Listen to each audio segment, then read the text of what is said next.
All right, we are going to go over some problems here on page 105. Number 1 here, they're going to ask us to solve for x. It looks like just a basic algebra problem. In fact, everything's done for you. They are going to just introduce this idea of two-column proofs. Obviously, there's two columns here. One side is called the statements, the other is the reasons. So if you look at the statements, it looks like just solving for x, and that's fine. But this would be kind of the first time you try to explain what you're doing from one step to the next as you go down and solve for x ultimately. So they give you all of this information, and if you're going to do two-column proofs, literally have the two columns. Even though this is in the book, I need you guys to practice writing down the statements, because I just don't need a bunch of reasons here without any explanation what they are trying to explain. So two-column proofs have two columns, so I've set everything up prior. All right, step 1, it says the measurement of angle CDE, excuse me, this one here, plus the M, the measurement of angle EDF, that's this green one, equals 180. And we need a good reason. Why would this pink and green angle add up to 180? Some people are going to just say given, because usually it seems like given is always the first reason, but that's technically not what's going on here. Why would the pink angle and the green angle add up to 180? Well, those two angles make a straight line, or you can call them supplementary angles. So we'll go with supplementary angles. Some books might even call this a linear pair, supplementary angles, or you can go, and you don't have to write all of these, but you could call this a linear pair, meaning linear, they make a straight line, and of course a straight line is 180 degrees, and pair means two. Those two definitions should be fine. If nothing else, if you really don't know, you could just say exactly what you're thinking. The pink angle and the green angle form a straight line, and all straight lines add up to 180.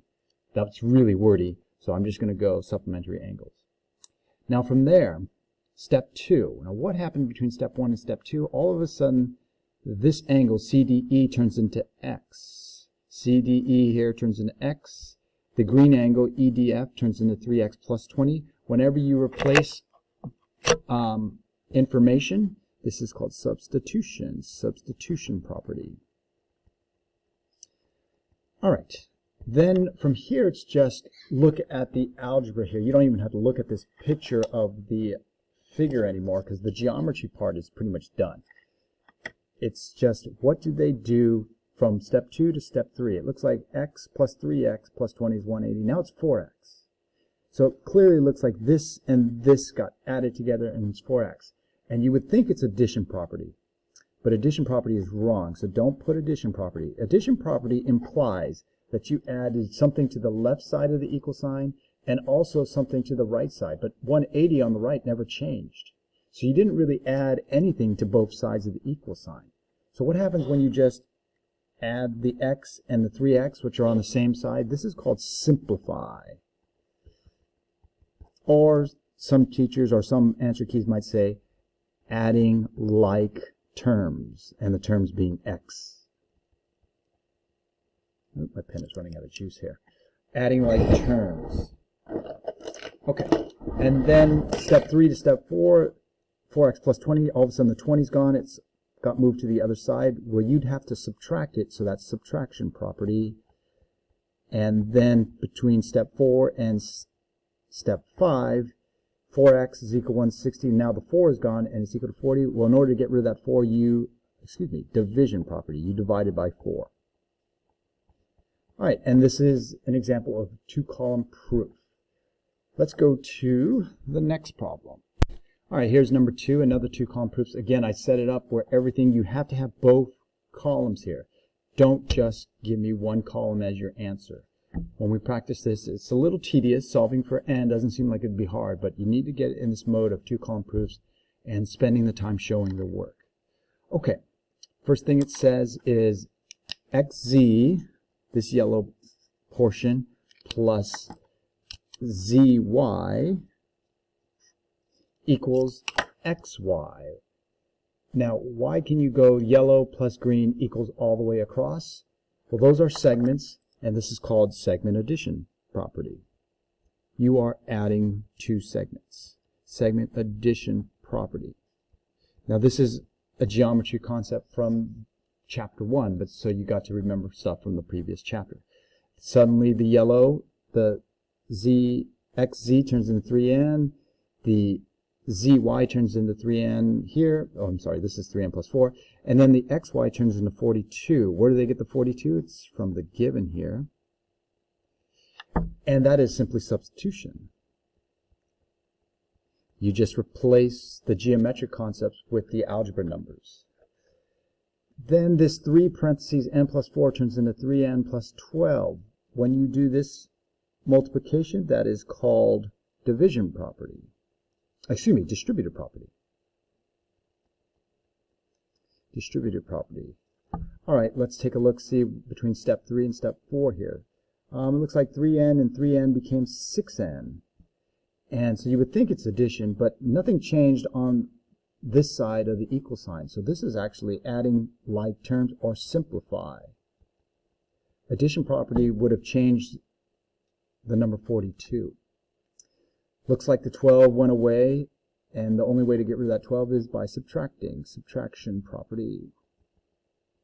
And then finally, 6n is equal to 30, and now it's n is equal to 5. You divide it by 6, so that is the division property.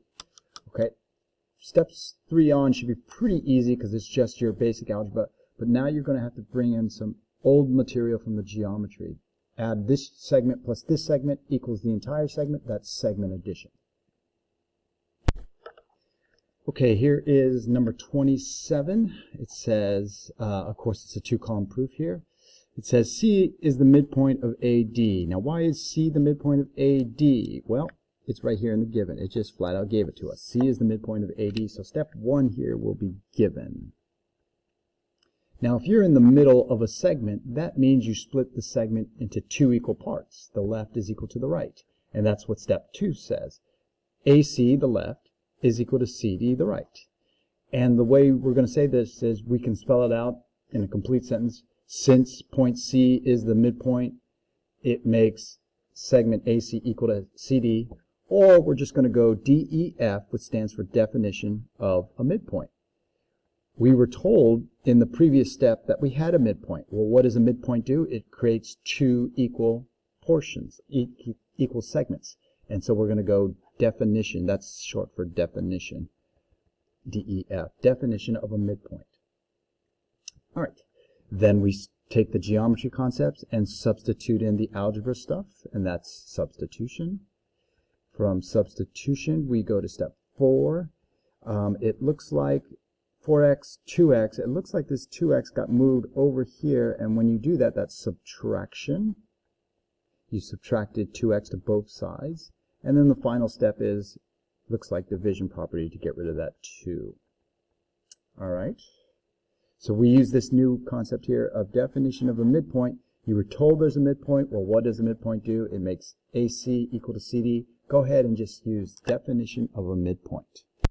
So 31 here is kind of a weird question. You're trying to figure out what went wrong. You've obviously got this two-column proof. Everything is there. But at the very end, it says 1 is equal to 2, and of course that's wrong. So your job is to figure out the error. So it says given A is equal to B. All right, so we've got these two variables that are equal. That's given. It's right there. Then it looks like they multiplied the left and the right by B. So you got AB and then you got B squared, so that's multiplication. Then they decided to put this minus A squared to both sides, so that's called subtraction. And then they decided, okay, I got an A and an A. I'm going to factor out an A. You're left with B minus one of the A's. They factored this guy here, B squared minus A squared, and it went B plus A, B minus A. In both cases, this really shouldn't be distributive property. This should be factoring. So I know this is not the answer they're looking for, but really this should have been factoring, not distributive property. Distributive property is when you go from this way to this way, when you actually multiply. When you go this way to this way, that's factoring. Then it looks like, A, B minus A, you got a B minus A. The B minus A's went away, so they simply divided it, B minus A, and so that's division.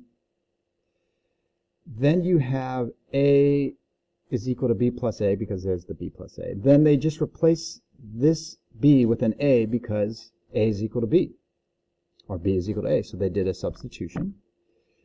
A plus a is 2a, so they just simplified or add the a's together. And then if you just divide by a, they divided both sides. Anything divided by itself is 1, and then these a's go away, it's 2. Well, 1 clearly is not the same as 2. So now the question is, what went wrong? And this one is really hard. Now again, this should be called factoring here in step 4. Everything technically they did, you can multiply both sides. You can subtract as long as you're subtracting the same thing of both sides. This factoring where they split it up on this left side, and this factoring here when they split it up on the right side, those are actually correct. If I multiply this back, you'll get back to the front. If I multiply this times this times this, you'll get back to where we started in step 3. Then they divided. They divided b minus a to this, b minus a to this, and they cancel out. And then they just brought down this term. They just replaced, added, and then got rid of the a's. 1 is equal to 2. But clearly, what is going wrong here? There's one mistake, and the mistake is right here at step number 5, between 4 and 5. And the reason why, when you divide, you can never divide by the number 0. And b minus a, since a and b are the same number minus the same number, you're going to get 0. And or you could have said b minus a, it doesn't really matter. It's the same exact number. And when you divide by the same number, you're really dividing by 0, and it is impossible to divide by 0. I can take any number, like 8 divided by 0, throw that in the calculator, 8 divided by 0, error. And so you can never divide something by 0, and that's what's going on here. So that's the error right here.